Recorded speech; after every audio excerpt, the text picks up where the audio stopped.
Bwana Yesu asifiwe sana, mtumishi wa Mungu. Mungu akubariki sana. Wewe ambao unaendelea kutufuatilia kila siku asubuhi, ni kipindi chako Amka na Neno. Neno la leo tena tunaendelea kama tulivyozungumza jana kwa ajili ya point ambayo ilikuwa inasema kukubali changamoto. Kumbuka tupo tunazungumzia ili Bwana kuheshimishe, ama ili ufikie heshima yako, ama ufikie yale malengo na maono yako ambayo unayaona. Kuna vitu lazima ufanye. Nilizungumzia lazima umbebe Yesu. Nilisema sana kwa habari za ponda hapo, lakini pia nikazungumzia kwamba changamoto, kukubaliana na changamoto ilikuwa ni point yangu ya pili. Ukikubaliana na changamoto tunayopitia ni kiashirio cha kwamba unaenda katika ukuu. Lakini asubuhi ya leo pia nataka nizungumzie point ya tatu. Hii point ni muhimu sana, ambayo inasema kuwa mwaminifu. Yani kubaki mwaminifu. Unajua watu wengi sana wanashinda kufikia ukuu kwenye makazi yao. Unakuta mtu ana kazi nzuri, lakini anashinda kufikia ukuu wake ama kufikia heshima yake kwa sababu tu ya kosa uaminifu. Wewe zingatia uko kwenye kazi ya mtu lakini unaiba. Yule mtu atakufuta kazi. Yawezekana ungebaki kwa mwaminifu, kesho kupitia huyo mtu ungepata chochote, ama kupitia uaminifu wako ungefanya kile kile. Lakini kwa sababu ya kosa uaminifu ikawa hivyo.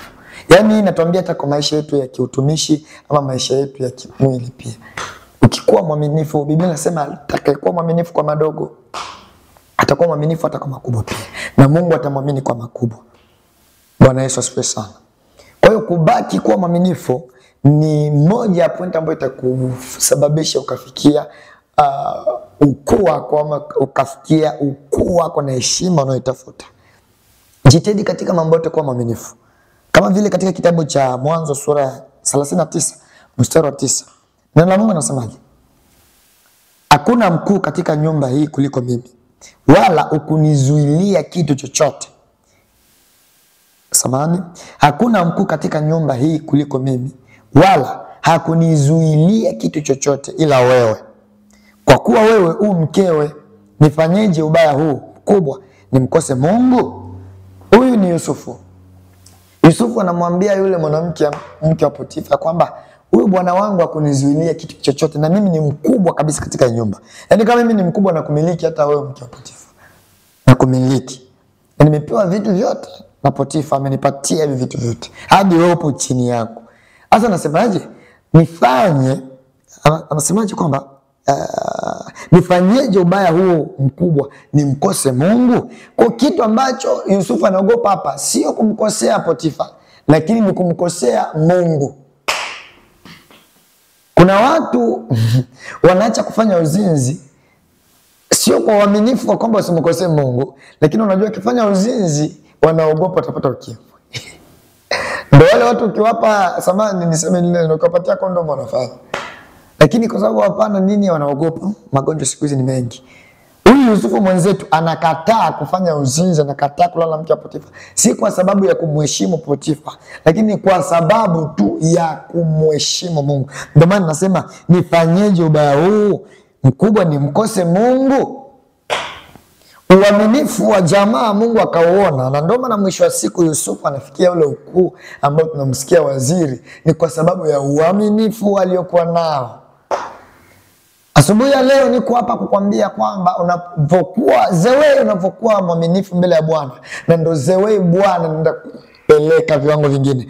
Kuna watu ambao Bwana atawaletea wateja kwenye biashara yenu, lakini ukiwa mwaminifu kwa huu mteja mmoja wadogo na wahudumia vizuri bila kuwadhulumu, bila hiki na kile, Bwana atakuletea wengi zaidi. Unapokuwa mwaminifu katika huduma yako, utumishi wako, unahudumia wa mama, unahudumia wa baba, hakuna tamaa, hakuna hiki na kile, au waibii, au zinizini na ovyo. Ndio Bwana anajua kwamba kwa wadogo kama ni mwaminifu, hata kwa wakubwa atakuwa, kwa wengi atakuwa mwaminifu. Ndio vile Biblia inavyosema kwamba atakayekuwa mwaminifu kwa madogo. Bwana Yesu asifiwe.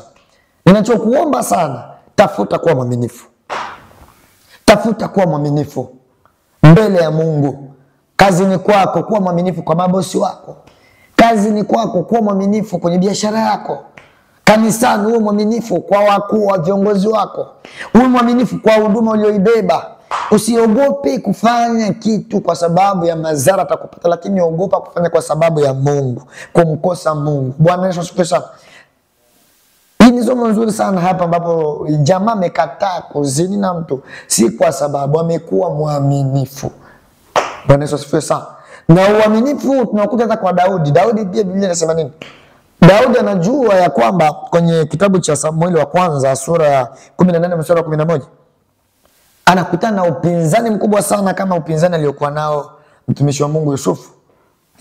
Anakutana na upinzani hadi mimi anataka kumuua mkuu wake ambaye ni rais kipindi kile wakati wa Israeli. Anataka kumuua hadi mkuki anaochukua anataka kumnyoshea.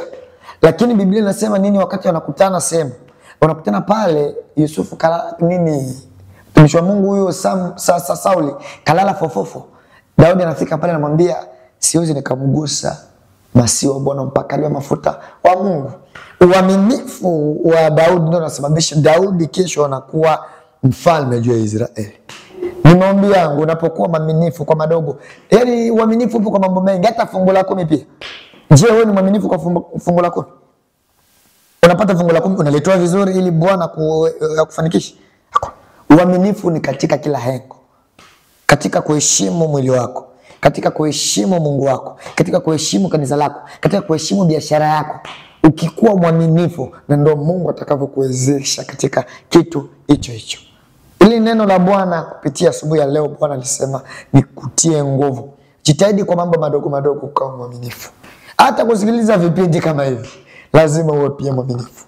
Ziwe Bwana anavyoona shauku yako, kiu yako, unakuwa mwaminifu, hakuna kinachopita na ndio Mungu anavyokupeleka viral na kwenye heshima yako. Acha tuombe Mungu. Asante Bwana kwa sababu ya mtumishi wako huu ambaye amesikia neno lako hili la kuwa mwaminifu. Tunachoomba zaidi Bwana ukatufanye kuwa mwaminifu kwa kazi yako, kwa utumishi wetu katika jina la Yesu Kristo.